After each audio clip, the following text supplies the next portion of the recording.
más de 5.000 años antes de nuestra era, existió en este territorio que hoy conocemos como Centroamérica las primeras civilizaciones. Eran los primeros hombres que poco a poco se fueron desarrollando hasta crear grandes imperios. Bienvenidos y bienvenidas a Construyendo la Nación. En este primer programa se abordará la época prehispánica.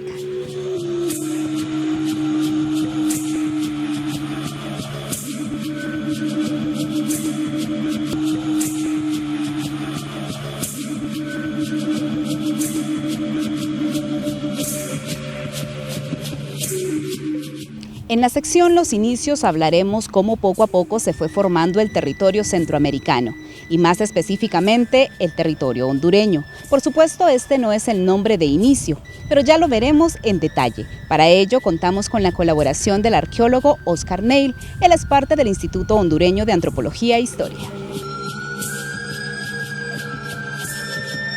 El istmo centroamericano emergió en la época del Pleistoceno, según las últimas interpretaciones que tenemos acerca de cómo emerge de las aguas para al final de las glaciaciones, para unir los dos continentes, es decir, para unir la masa continental de Norteamérica y de Sudamérica, como un puente natural entre estas dos áreas de tierra muy grandes. Ahora, al momento en el que ya es el puente establecido y de que hay migraciones que vienen del norte de animales y del sur se encuentran en este puente en el istmo centroamericano, hay una variedad de especies que están en el registro paleontológico presentes, como proboscidios o elefantes antiguos, como mastodontes, mamuts, hay osos perezosos gigantes, hay armadillos gigantes que se le conocen como gliptodontes, dientes de sable, marsupiales también con dientes de sable, en fin, una variedad de fauna que se entrecruza entre el norte y el sur, ¿verdad? Y esto está presente en el registro paleontológico casi en todo el país. Donde se han hecho los mayores descubrimientos es en el suroccidente del país, en donde se han encontrado muchos molares de mastodontes, astas de mastodontes o sus colmillos, y este tipo de gliptodontes o armadillos gigantes. Significa de que en este momento tenemos ya en Centroamérica una variedad de fauna muy importante, una variedad hoy extinta, la mayor parte de estas, pero también empieza a haber en el registro para el año 11.000 a.C., según las últimas calibraciones que tenemos de fechamientos, en la cueva, en la llamada Cueva del Gigante, que es un sitio arqueológico ubicado en el departamento de La Paz, en el municipio de Marcala, el asentamiento más antiguo de Honduras, quizás uno de los más antiguos de Centroamérica, en donde ya tenemos en este abrigo rocoso, en sus estratos más profundos, la presencia de seres humanos, de grupos de cazadores-recolectores, que probablemente venían en migración con todos estos grupos que entraron por el estrecho de Bering a poblar el territorio americano y se asentaron temporalmente en su búsqueda de nuevas áreas de recolección, nuevas áreas de caza, y esto ya nos indica pues la presencia humana en Honduras específicamente. Realmente hay muchas culturas, muchos pueblos que entran con esta migración del estrecho de Bering en el poblamiento de América. No viene una cultura, vienen muchas culturas.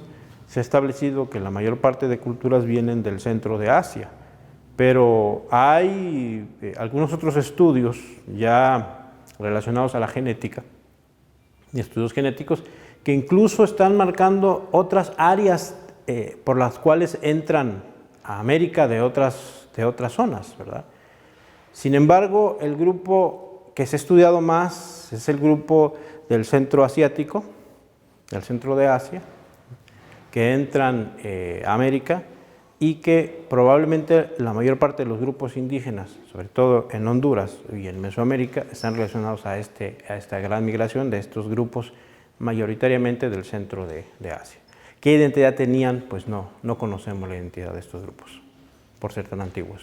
Una vez que estos grupos cazadores-recolectores se van estableciendo en territorios determinados, van desarrollando cada vez más un sedentarismo, dependiendo el tipo de lugar a donde han llegado, el cambio climático, los animales que tienen a su disposición. Algunas teorías hablan de que al terminarse o al extinguirse esta megafauna, los seres humanos ya no pudieron seguir migrando tanto y se tuvieron que establecer en un lugar para empezar a experimentar con la agricultura.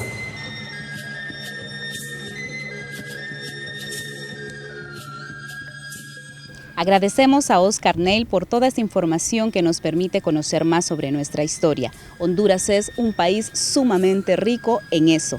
Pero ahora les vamos a contar sobre un personaje de la época prehispánica que nos identifica como seres humanos.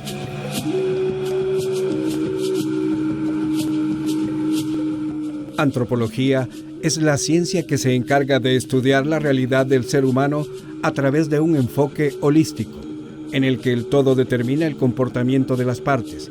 El término tiene origen en el idioma griego y proviene de antropos, hombre o humano, y logos, conocimiento. Por la importancia que tiene el antropólogo en esta sección, hablaremos un poco de lo mucho que se hace en dicha profesión. Se dice que Georges-Louis Leclerc, en 1749, fue el primer estudioso en postular a la antropología como una disciplina independiente. Su desarrollo se asentó sobre dos posturas: el estudio de las diversas características físicas del ser humano y la comparación descriptiva de los distintos pueblos. En Honduras, la carrera como tal es relativamente nueva y es la Universidad Nacional Autónoma de Honduras la que la oferta desde el año 2011. Son muchos los aportes a la investigación que se plantean desde este espacio de enseñanza-aprendizaje y las expectativas en la población se incrementan cada día. Por eso es que hoy, en la sección El Personaje, quisimos demostrar la relevancia de las personas que se dedican a la arqueología e invitar para seguir construyendo una nación consciente de su pasado, presente y una visión del país que se quiere formar.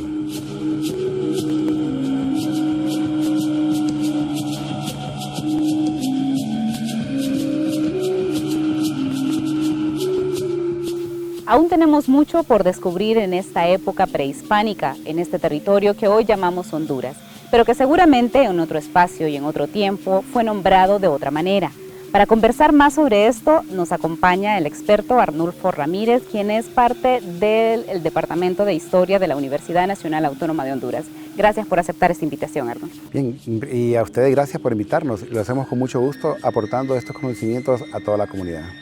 Y es que sin duda alguna la época prehispánica todavía tiene muchos espacios y muchas cosas que falta investigar. Y Honduras es un territorio donde habitaron muchísimos, digamos, comunidades que desconocemos tanto los nombres como esas curiosidades. ¿Qué vamos a conversar hoy, Arnulfo? Definitivamente, este es un país rico en esa cultura. Como decimos, de norte a sur, de este a oeste, es un país que tiene mucho que contar. Así que acompáñenos por esto que se llama Conversando con los Expertos.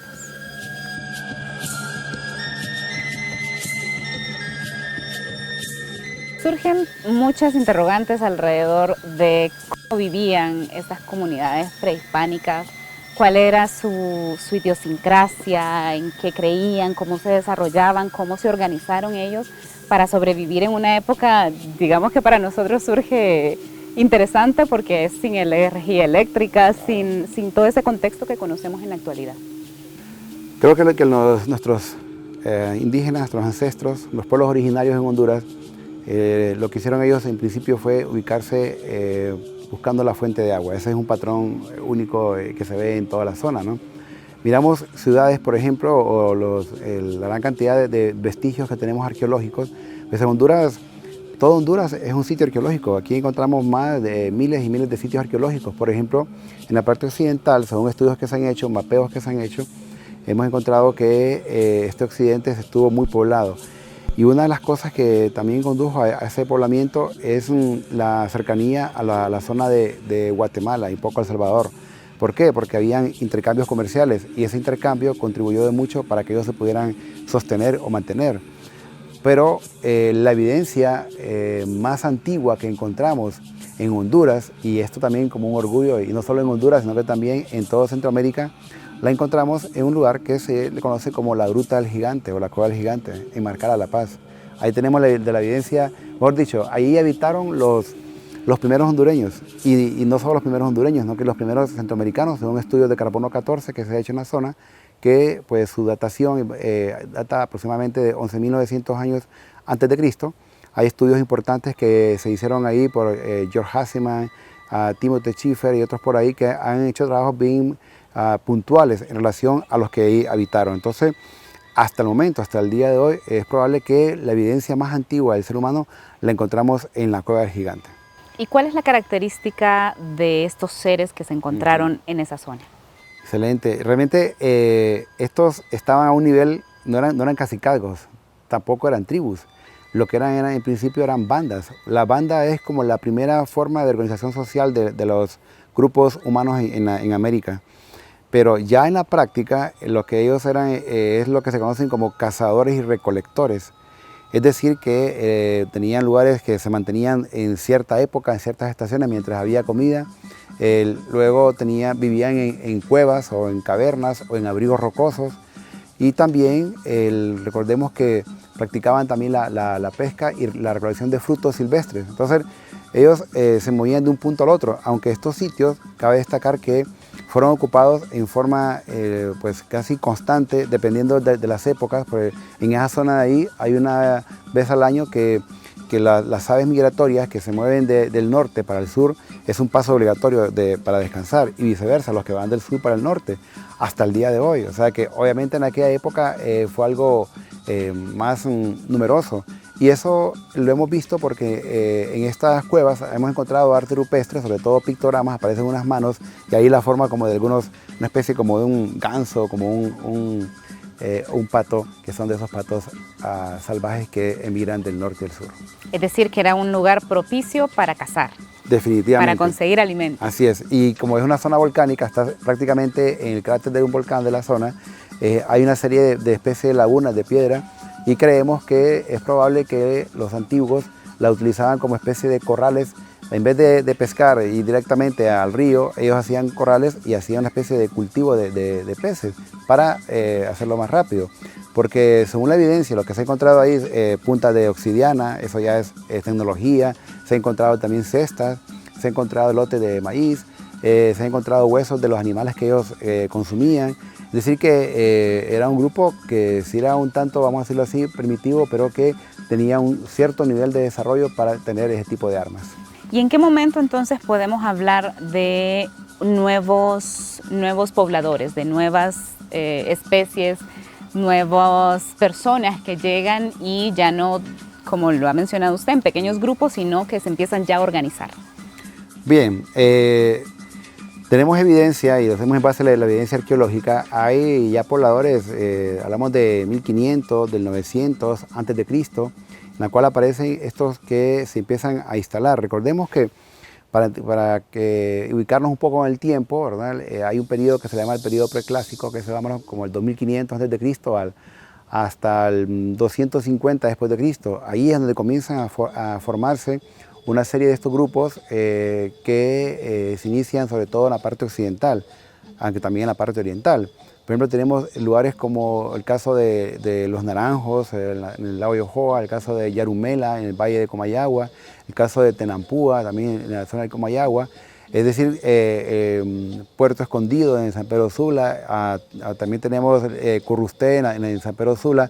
Tenemos Palenque, es un cerro Palenque, un lugar también importante. O sea que estos poblados casi como que vienen apareciendo al mismo tiempo y se van dispersando por todo la parte occidental de Honduras y también en la zona de las islas de la bahía. Interesante. Sí.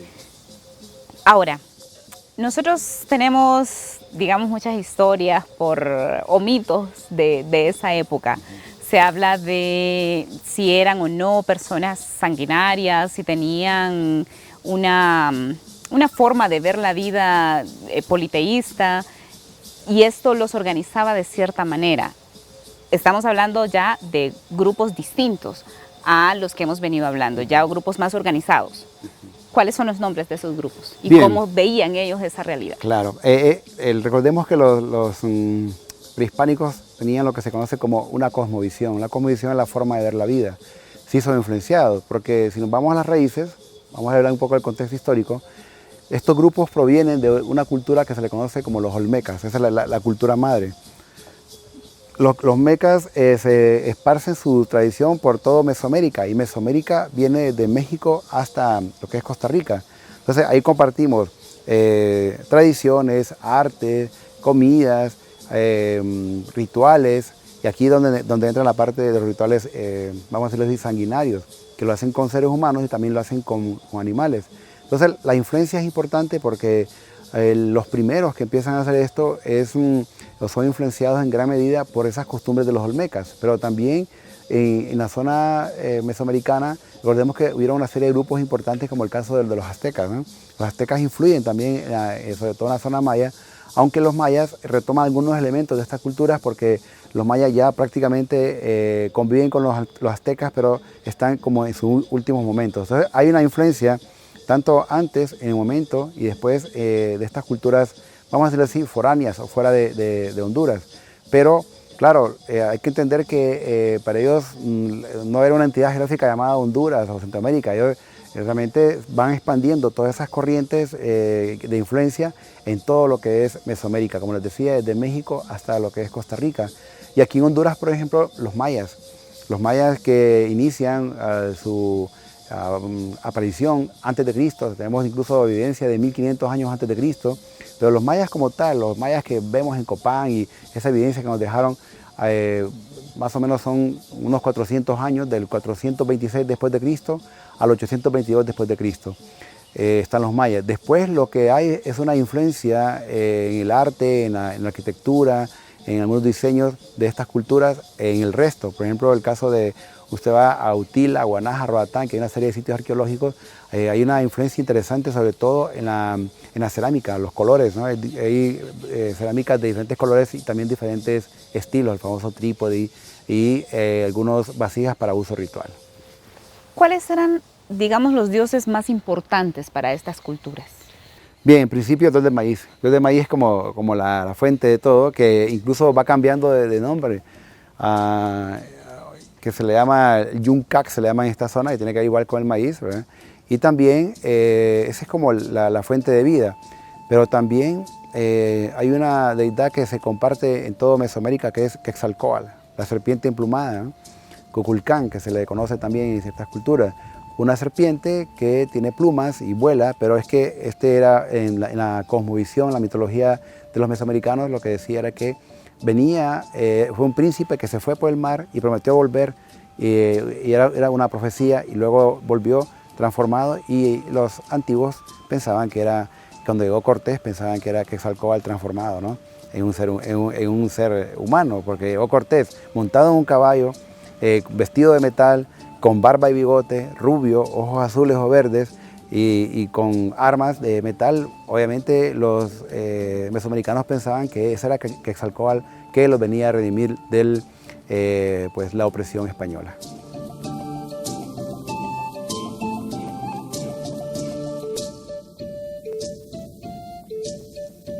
El conejo de la luna. Una preciosa leyenda antigua cuenta por qué algunos de los cráteres de la luna tienen forma de conejo.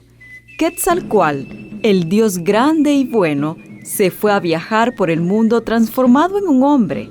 Como había caminado todo un día, a la caída de la tarde se sintió fatigado y con hambre. Aún así, siguió caminando y caminando, hasta que las estrellas comenzaron a brillar y la luna se asomó a la ventana de los cielos. Entonces, se sentó a la orilla del camino y estaba allí, descansando, cuando vio a un conejito que había salido a cenar. ¿Qué estás comiendo? Le preguntó. Estoy comiendo zacate. ¿Quieres un poco? Gracias, pero yo no como zacate. ¿Qué vas a hacer entonces? Morirme, tal vez, de hambre y sed. Mira, yo no soy más que un conejito, pero si tienes hambre, cómeme. Estoy aquí. Entonces el dios acarició al conejito y le dijo: Tú no serás más que un conejito, pero todo el mundo para siempre se ha de acordar de ti. Y lo levantó alto, muy alto, hasta la luna, donde quedó estampada la figura del conejo. Después, el dios lo bajó a la tierra y le dijo: Ahí tienes tu retrato en luz, para todos los hombres y para todos los tiempos. Historias como la que acabamos de conocer en este momento son muchísimas y seguramente Arnulfo tiene muchísimas más. Comentaba sobre la serpiente, que es esta figura que tenemos en esta escalinata. Sí, la serpiente es un animal muy apreciado por estas culturas, en el sentido de que como es tan astuta, se mueve tanto de día como de noche, etc. Pero ellos le dan un significado de tipo pues, religioso. ¿Por qué razón? Es una de las máximas deidades de estas culturas, la famosa serpiente emplumada, Quetzalcóatl, que se le conoce, ¿no? Cuculcán.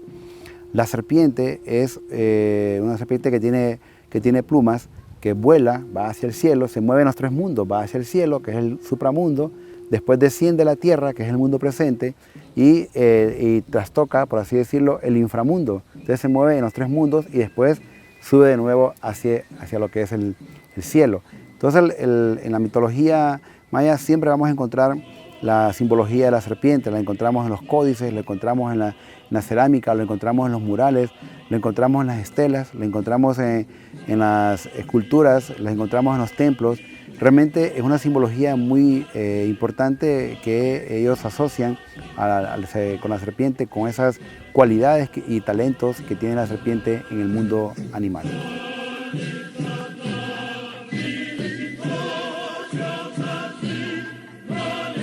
Arnulfo, nos vamos a ubicar en otro espacio, específicamente en la Universidad Nacional Autónoma de Honduras, donde existe una estela, y ya nos va a explicar qué tipo de figura es y por qué es tan importante y por qué está ubicada en ese sitio.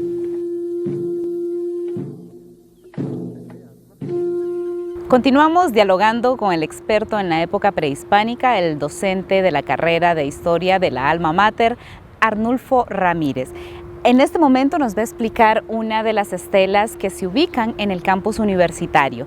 ¿Cuál es la importancia de esta estela y cuál es la que nos va a mostrar? Bien, la importancia de la estela es que representa, yo siempre digo que la Universidad Nacional tenemos a un invitado especial, alguien de la realeza. Me refiero a uno de los reyes de Copán. Esta es la estela B que se encuentra en Copán, que representa al rey número 13 de Copán, conocido comúnmente como 18 conejos, aunque pues su nombre original en maya es Kinich Ajao Huachaclajún Ubalcahuil. La traducción sería como las 18 caras o las 18 manifestaciones del Cahuil, que es una deidad que tenían los mayas. Entonces el personaje pues representa a este rey, que era el rey número 13 de Copán, un rey que estuvo en el poder 42 años, y que gran parte de las estelas que hay en Copán, podemos decir que, sobre todo en la plaza principal, en el Patio del Sol, se representan a este rey, que el desarrollo de las estelas realmente tiene que ver con este rey. Es en la fase, en el periodo de gobierno de este rey, en el cual Copán llega a su máximo esplendor en el desarrollo de las estelas. Hay estelas como estas en cualquier lugar del mundo maya, pero como las que hay en Copán, él como que traspasó un poco las barreras y manejó mucho lo que es la tercera dimensión y lo que es el bajo y el alto relieve. ¿Qué cosas interesantes podemos encontrar que nos cuentan la historia de este grupo? Bien, realmente en cuanto a lo que se refiere a los mayas, recordemos que tuvimos ese privilegio de tener los mayas aquí en Honduras, en esta época prehispánica que hemos hablado. Pues los mayas estuvieron un periodo de lo que los mayas llamarían un periodo de un bactún. Un bactún son 400 años. 426 a 822 después de Cristo, para ser más exacto. Pero también hubieron mayas antes y luego algunos que quedaron. La descendencia, la línea directa, por así decirlo, de los mayas son los mayas chortís, que todavía se encuentran en el occidente de Honduras, igual se encuentran en Guatemala, y que están ahí también en la zona de Copán Ruinas y que mantienen algunas costumbres, algunas tradiciones, algunas comidas, algunos rituales. O sea que ellos le dan como continuidad a esta cultura. Entonces estos personajes, lo que hay, estas estelas que representan a quiénes, representan a los reyes, y los reyes aparecen con todos sus atuendos. Un rey que representa el supramundo, el mundo presente y lo que es el inframundo.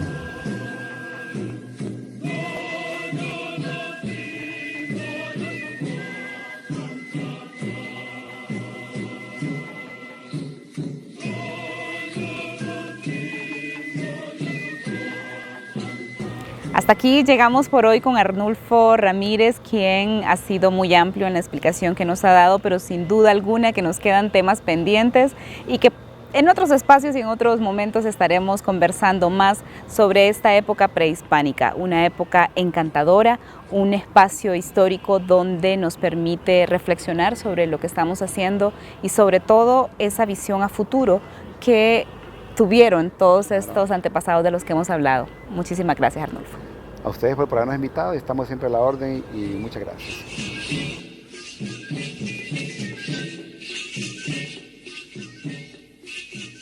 Como hemos visto a lo largo de este programa, Honduras tiene mucha información que todavía falta por investigar de la época prehispánica.